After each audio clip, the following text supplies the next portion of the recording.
Hi there, today I am reviewing, I forget, what's it called?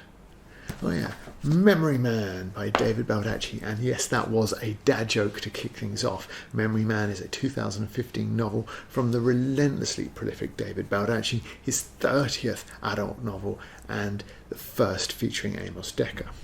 Once a mediocre footballer and then a successful policeman, Decker has gone off the rails since the murder of his wife and daughter. However, after a spell of homelessness, he's found a degree of normalcy in occasional private eye work and a one-room apartment. His gradual recovery, though, is threatened when a man walks into the police station and confesses to the murder of his wife and daughter. Decker's days as an athlete were short and brutally ended by a blindside hit that smashed up his body and rewired his mind. He now has hypothesia, colloquially a photographic memory related via the consistent metaphor of a DVD player. He can rewind and skip through chapters at will. He also has synesthesia, resulting in him seeing numbers and colours where they're a little bit out of place. After a lengthy rehab, Decker joined the police and worked his way up to detective, where he formed a successful partnership with Mary Lancaster. She arrives on his doorstep one evening to tell him about Sebastian Leopold, a man unknown to either who has just confessed to the murder of his family and claims his motivation was being dissed by Decker. Against the backdrop of a nearby school shooting, Decker contrives a meeting with Leopold posing as his public defender, but despite his overcharged memory, he has no recollection of him. The police request Decker's help investigating the school shooting, and he reforms his partnership with Lancaster, albeit as a consultant. Eventually, they break down the case, finding a secret bomb shelter under the school with a tunnel to the nearby army base used by the shooter for his entry and exit. They discover that most of the victims are on the school football team, and ballistics tie the weapon used to the gun used to murder his family. Decker is clearly the focus of the case, with the killer sending him messages from most of the crime scenes. An email sent to the local newspaper, though, leads them back to Decker's rehab clinic, to a doctor also found deceased. Then, through the patients that were in the clinic during Decker's stay, they find a suspect. As the investigation progresses, Leopold is cleared, released, and then disappears. Eventually, Decker discovers the identity of the killer and arranges to meet them for the novel's final showdown. I think that for anyone who's read Decker and Lee Child's Jack Reacher, comparisons are going to be inevitable. Both have a remarkable physique. Reacher is, of course, enormously tall, and Decker is slightly less so, but still way above average at 6'5".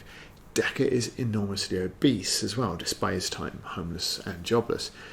Reacher's musculature has wavered slightly over the series, but usually he's more impressive than unhealthy. Reacher is the ex-military cop turned vigilante. Decker is the ex-cop turned bum. Here his aimlessness, while comparable with Reacher's drifting, is actually probably more similar to Dealer's Lincoln Rhymes, in that they both seem to have kind of given up on any sort of progress or life. Both Reacher and Decker, though, have an abnormal mind that borders on a superpower.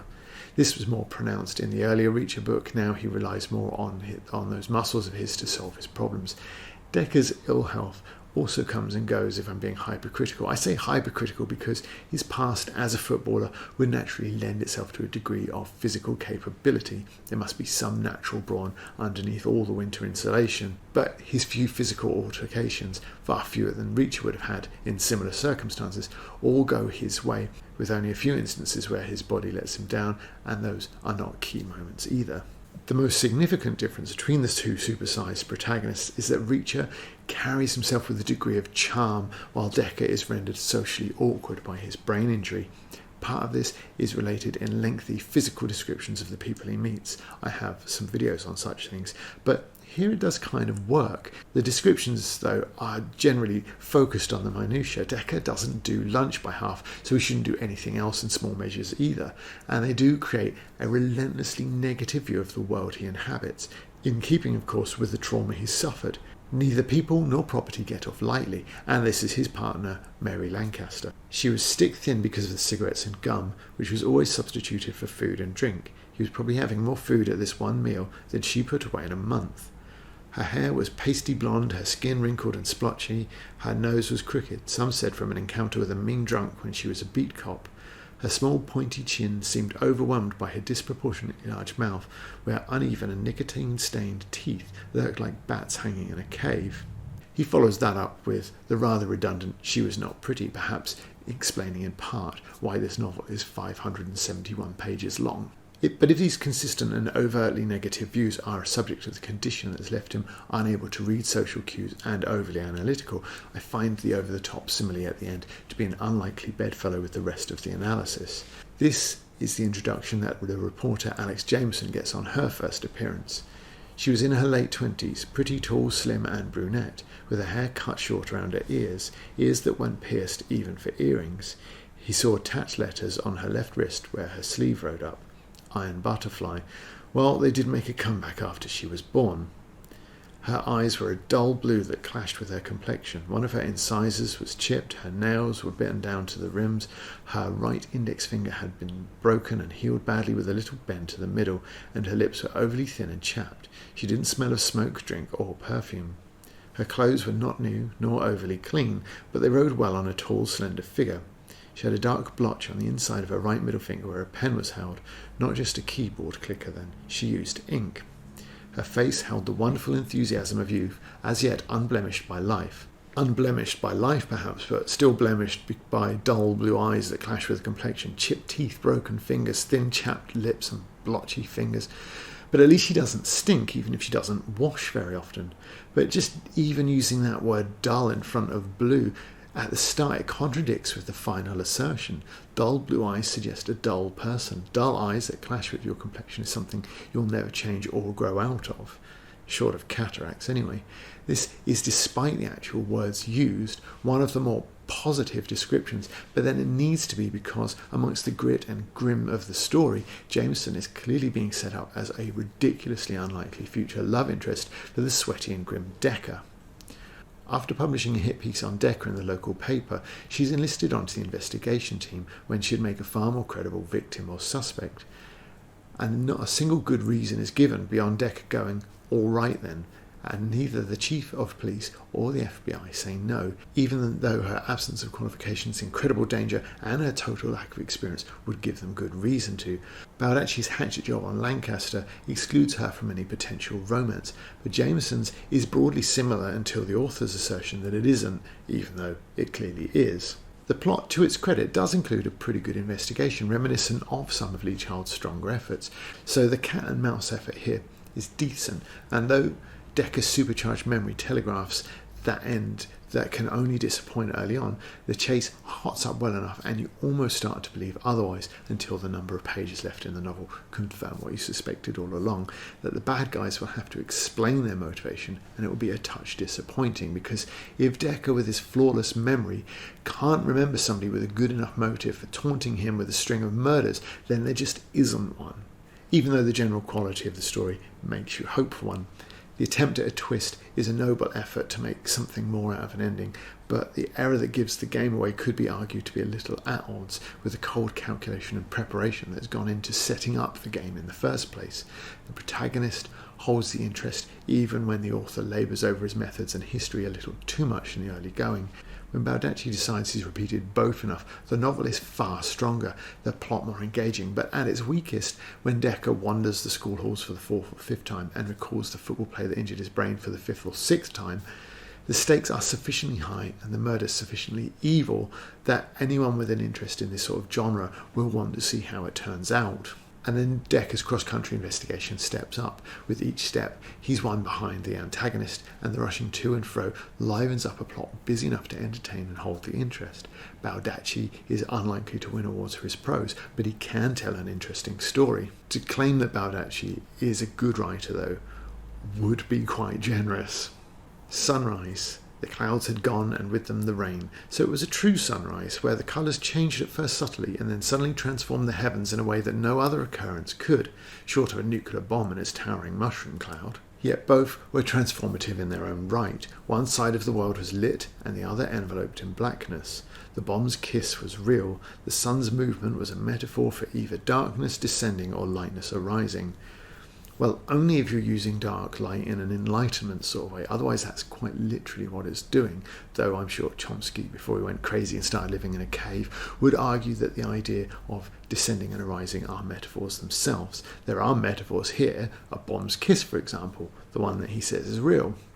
But if Baldacci doesn't know what a metaphor is, you probably shouldn't expect too much from him. But at what level of unsubtle does your pathetic fallacy cease to be pathetic fallacy and just become a word sledgehammer? Sometimes you'll find metre, alliteration and onomatopoeia all in the same sentence, but not before page 501, and then it's in service of nothing. Evers nodded dumbly and led the four of them into a tiny room where the fire crackled in a soot-smeared stone-faced fireplace. For further proof, the following paragraph contains this gem. The inside of the house was dark and smelled both of mildew and mothballs and of whatever meal the man had microwaved that night. So a ton of alliteration, again serving sufficiently little purpose as to be obviously accidental, but let's call this early paragraph back up for comparison.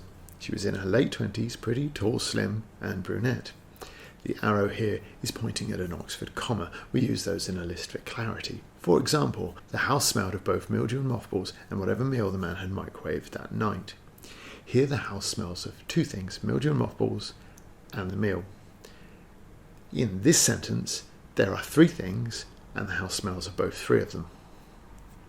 Despite the mediocrity of his writing, and this being Baldacci's 30th adult novel, it's unlikely to get any better, this works for all the same reason that Dan Brown or Lee Child's novels work. Creating a decent protagonist takes skill, and Decker with his superpowers and social awkwardness is that. Add that to a decent mystery with some effective pathos. The death of his daughter gets far more attention, gravitas, than the death of his wife, for example, and the hard work is done. All you need then are occasional cliffhangers, short chapters with punchy final lines, and you're home and dry. His grip tightened on the phone. A match? To what? To the gun that killed your wife. The uniform had a name stitched on it. They all do. Whose name was it? But somehow Decker already knew the answer. It was your name, replied Bogart. All three of them stared at the names. Next to them was the crime they'd committed. Murder. The gun fired. And it is quite hard to give too many of those away without giving away too many spoilers as well. This is a whodunit after all. But I think that you can also see that they're all solid rather than spectacular. I give Lee Child the edge in this department. They could all be a little snappier in places, and the last one absolutely should not be using the passive voice. There are at least three places where Baldacci plays with pronouns in an obvious attempt to prolong the mystery or end a chapter with a hook. Do you really think it's possible? I mean, I've never heard of such a thing. Just because you haven't heard of it doesn't mean it doesn't exist. You went here. Did you ever hear talk of something like that? No, but then again, I never thought to ask either, and it might have been from a long time ago. In fact, it probably was. But who would know for sure? From what you said, it could have been put in over 60 years ago, and maybe never used.